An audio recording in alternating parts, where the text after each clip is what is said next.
Firmer Ground from SRM, where we explore trends and strategies impacting the current and future state of financial institutions in North America and across the globe. My name is Paul Davis, Director of Market Intelligence and host of today's podcast. Every episode features experts from the world of banking and financial services, including thought leaders here at SRM, executives at future thinking financial institutions, and other experts from all corners of the industry.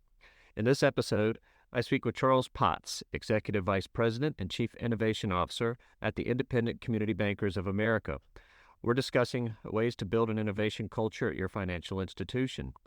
Today, we'll look at strategic planning and selecting the right fintech partners, among other things. We hope you enjoy today's conversation. Welcome to Firmer Ground from SRM, where we explore trends and strategies that impact the current and future state of financial institutions in North America and across the globe. My name is Paul Davis. I'm the host of today's podcast and Director of Market Intelligence at SRM. Every episode features experts from the world of banking and financial services, including thought leaders here at SRM, executives at future thinking financial institutions, and other experts from all corners of the industry. In this episode, I speak with Charles Potts, Executive Vice President and Chief Innovation Officer at the Independent Community Bankers of America. We're going to talk about building an innovation culture at your financial institution, trends that we saw from the past year, and what to look for in the year ahead. Thanks again, Charles, for being here. Paul, you're always welcome. I appreciate, as you and I have known each other for a long time, getting a chance to talk about this subject. I appreciate, obviously, the support from SRM and really the opportunity to talk to your audience from the perspective of the independent community bankers and our innovation initiatives. So thank you for having me on today. Well, I appreciate it. I know you've been well-traveled this year. I think we talked about just how many airline miles you've accrued on across the board. So it's good to actually see you kind of stationary for a change. So I and thank you. I laughingly have told some people that this time of year my wife kind of looks at me and goes, "Well, are you still here? What is this?" Yeah. Do you even meet the residency requirements in Georgia anymore? Well, we don't want to. Well, Delta appreciates my membership, so we'll leave it at that. Sure. Well, hey, I just I want to get your take. Obviously, you've been all over the place talking to bankers, talking to folks in the fintech industry. Let's just, if you could sum up 2023 in terms of the big trends, the big cliffhangers, how the financial services industry, and particularly banks, are looking at fintech. I mean, where are we right now? Well, I was thinking about this a couple of days ago, and I think the quote that is oftentimes attributed to Mike Tyson, but really goes back to early World War I, is everybody's got a plan until they meet the enemy. His version was, everybody's got a plan until you're punched in the nose. And in January 1st of 2023, I think a lot of banks, and especially community banks, had very robust and healthy and reasonable plans around some of their digital transformation initiatives, and continuing to foster some very important innovation really coming out of the pandemic and lessons learned during PPP, and really building on a lot of that momentum. And then March comes along and SVB happens, and everything just kind of went sideways for a period of time. As really the industry kind of had to recalibrate and refocus, and so the year started out with a lot of promise.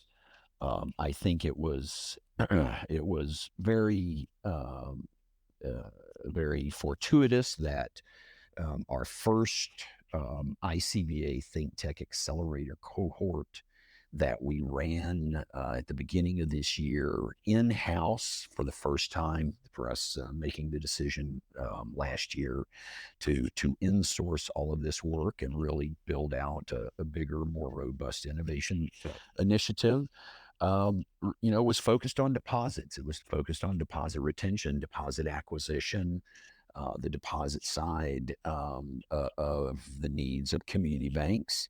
And so, March happened, and that continued to resonate with a lot of our bankers. So we were doing a really good job of listening to our bankers. The bankers were doing a really good job of digging into, a lot of the strategies that they put in place at the end of last year.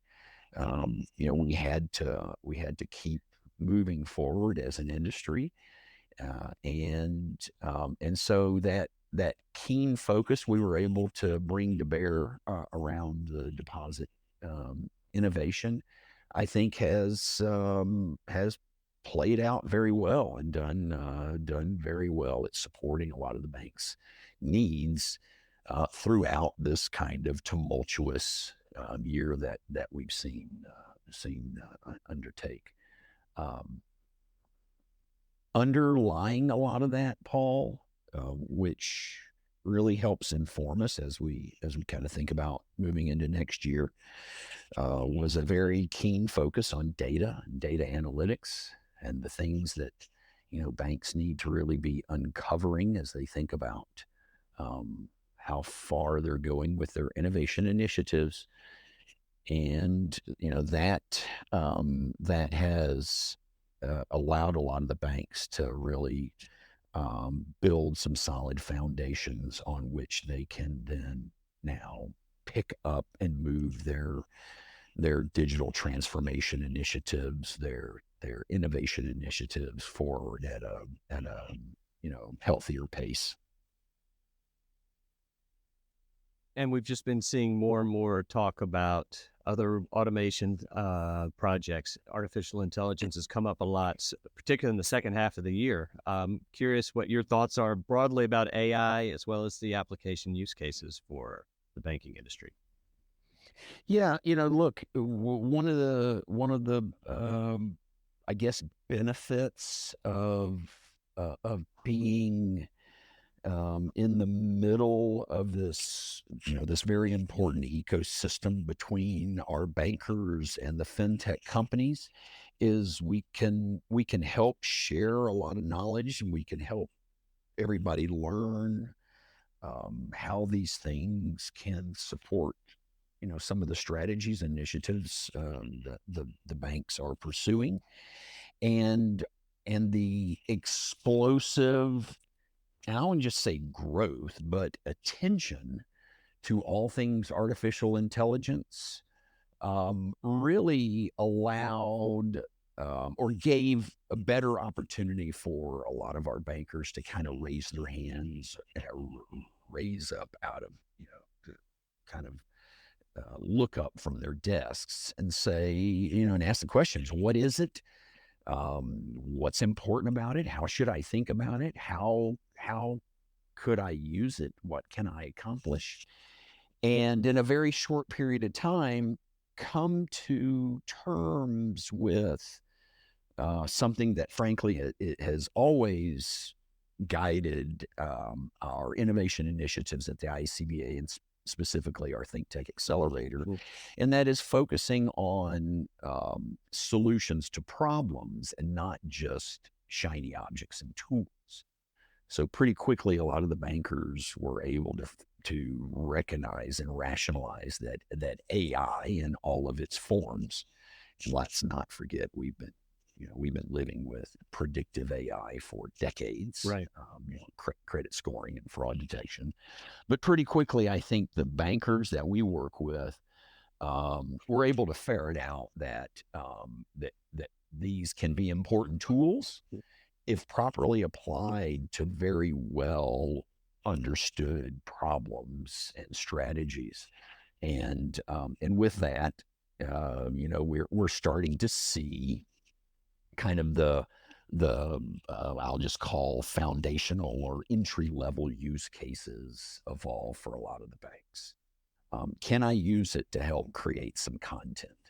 Right? Can I use this technology to help better make some decisions? Can I put the right kind of fences, the right kind of controls, the right kind of risk mitigation and compliance oversight around these tools and create some more efficient operations? Back office areas are probably the first and foremost areas where banks are seeing the application of AI like tools, whether it's some machine learning or robotic process automation, whether it's predictive AI, the generative AI opportunities. I think rightfully so. Everybody is in kind of the crawl, walk, run, evaluation of that. Um, but first and foremost, the bankers are rightfully seeing that there's some internal back office efficiencies and operation improvements where these kinds of tools can be applied, whether it's large data modeling and analytics around portfolio evaluations or risk management or asset liability, whether it's around content creation and large calculations, whether it's one of the things that a lot of people discovered is they were using RPA like products during PPP Right. to do a lot of the redundant data entry processes. So this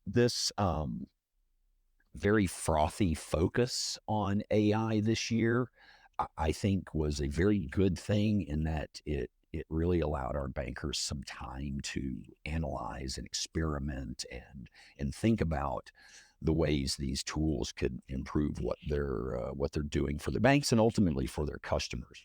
The natural extensions, and we're already seeing some great successes, are in kind of the bespoke chatbot type approaches.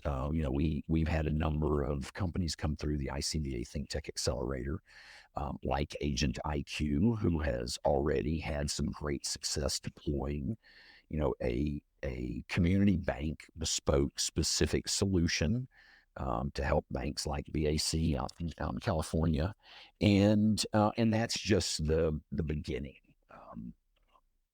The the things that you and I have experienced in our careers, and in the time we've known ourselves with the acceleration of technology and the acceleration of some of the applications and use of the technology, I think what we've seen with AI, mimics that in a little way, but it also helps, I think, remind all of us that these are just still tools, Mm-hmm. and we have to be very thoughtful about how we use these tools in the banks. So it's exciting. A number of banks are very cautiously, I'll just say big air quotes, Okay. experimenting with these tools to kind of ascertain how they can be applied. And I think we're literally in the proverbial first inning of this new evolution of how artificial intelligence tools can really help community banks out there. Well, you brought up 2 points that I think are pretty salient for the next question. Number one, AI is a representation of how we're seeing much shorter turnaround times from some kind of novel technology being put to practical use in the financial services industry. And then you also talked about having a thoughtful approach to new technology. With that in mind, Charles, say you're a community bank, you're a smaller guy, you may not have the budget of the big bigs, right? But you definitely know that there's a ongoing need to be more innovative. I'm curious, what do you tell community banks out there that really want to be more innovative, more tech forward, but maybe are by nature a little bit hesitant to just to take those bigger steps?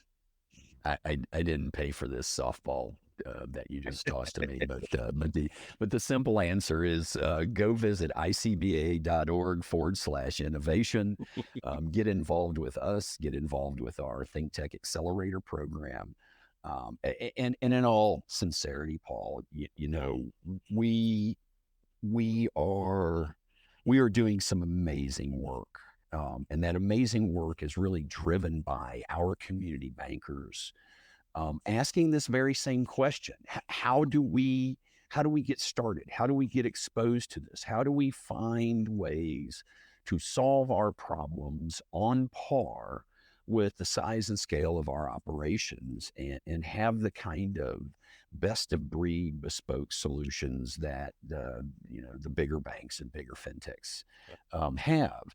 And the one of the pillars of ICBA, besides advocacy and education, is innovation.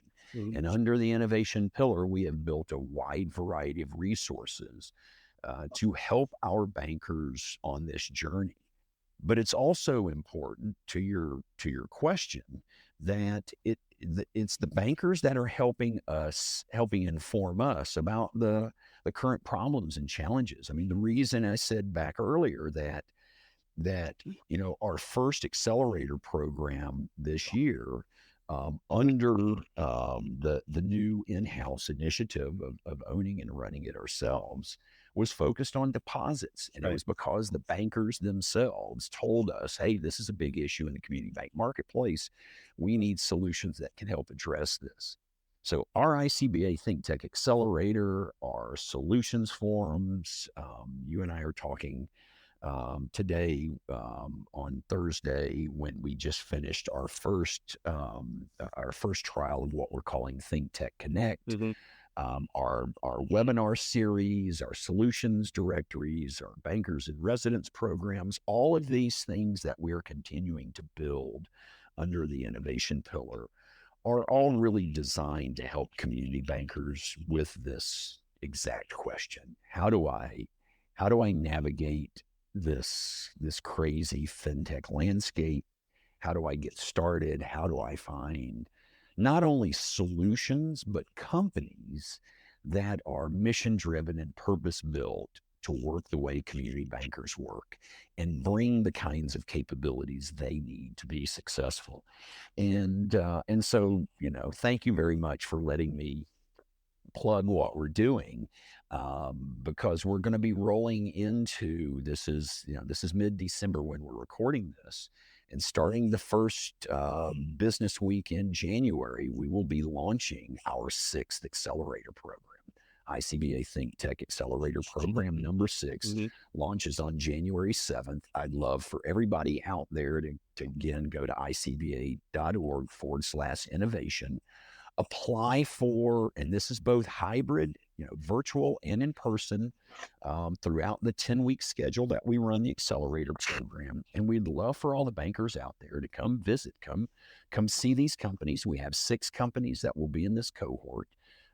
This next cohort is focused on data. It's focused on SMB and lending and decisioning, and fraud. Hot topics, important topics, key issues that our banks are facing, and they want us to continue to help identify solutions for them. And this is a place for all banks to come really see and learn and understand how these companies work and how their solutions can help address the needs of the community bankers and the customers they serve.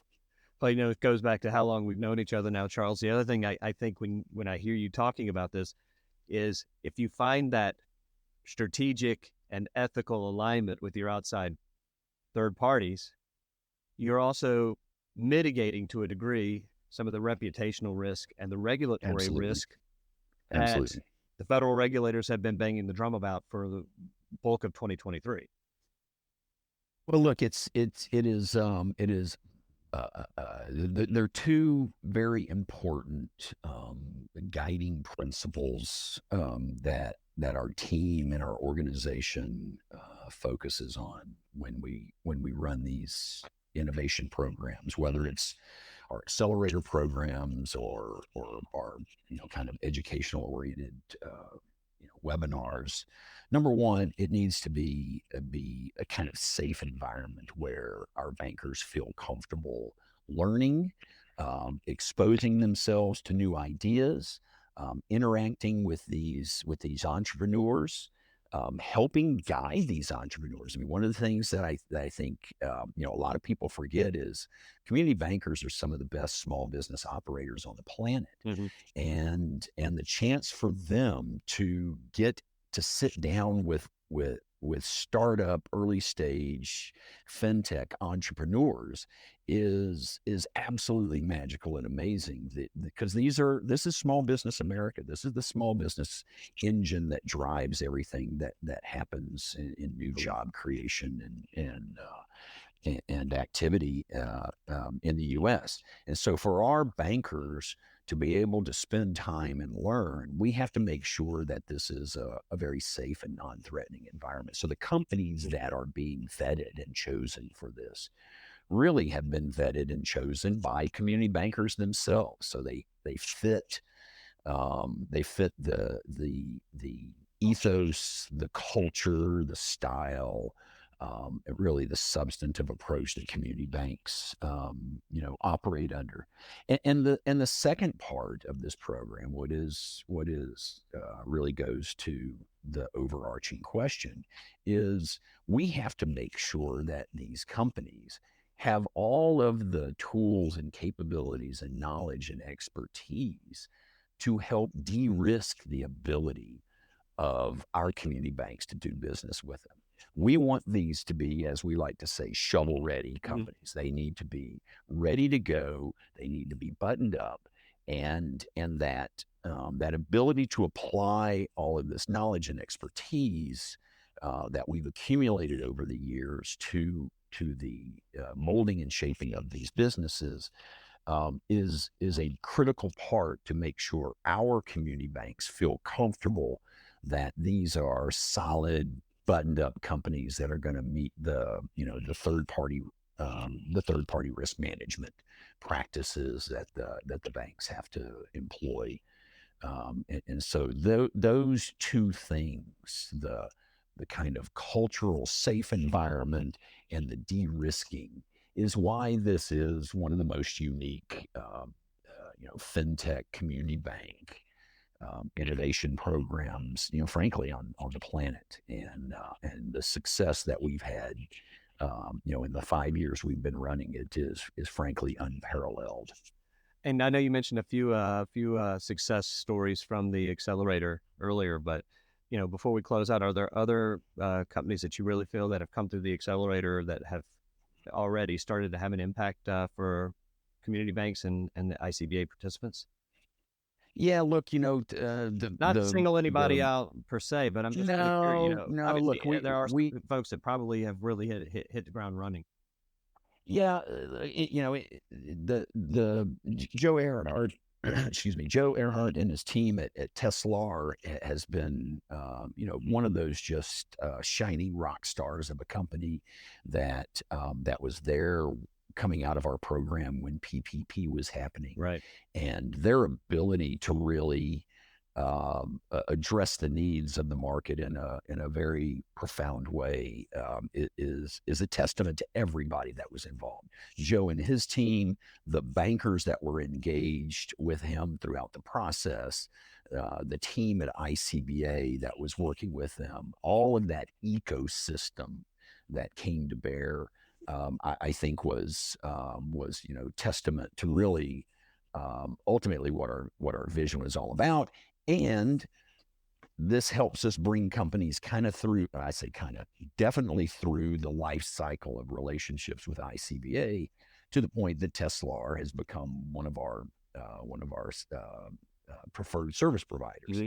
So they've kind of gone from, accelerator company to corporate member to really the pinnacle of relationships with ICBA, creating real impact. In a real short amount of And time. this a very short amount of time, very short amount of time. Again, no pun intended, the accelerator really accelerated Yeah, them to success. for sure.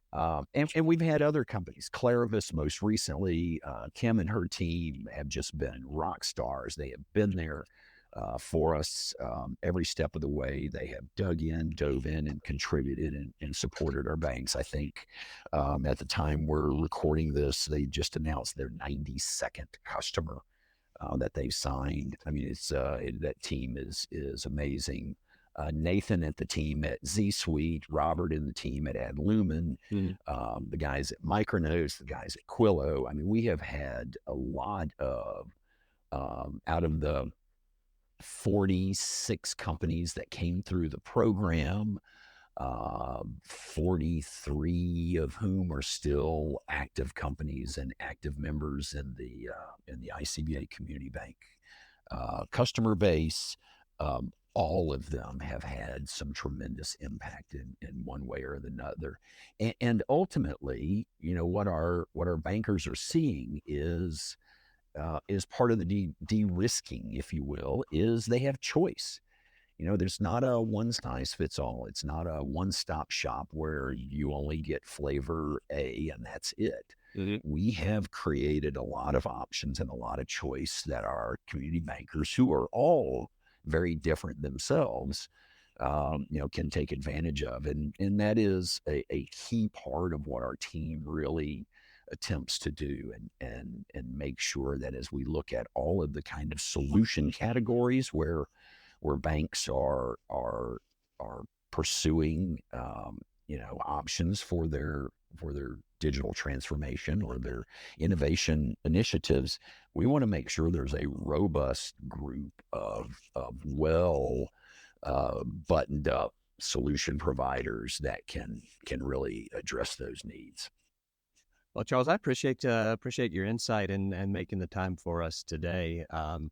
I feel like we scratched the surface to the point that we should invite you back in 2024 just to talk about all the other things that, you know, we could be talking about in this space, from instant payments to all kinds of different Well, things out there. there absolutely. I would. I'd love to come back after the first quarter, after we get this next accelerator program um, launched and finished, and talk about these very things, because you know, we did a solutions forum just a few weeks ago Mhm. on faster payments, and FedNow is going to be a big important part of 2024. Fraud, risk, cybersecurity, those are huge topics of concern to bankers going into 2024, and we have a lot of alumni and solution providers who can address some of those needs, and equally important, a lot of education that can help our banks navigate, you know, this very complex set of subjects. Well, thanks again, Charles. And thanks for listening to Firmer Ground from SRM. Please stay tuned for our upcoming podcasts. Until then, you can visit us at srmcorp.com or LinkedIn and Twitter.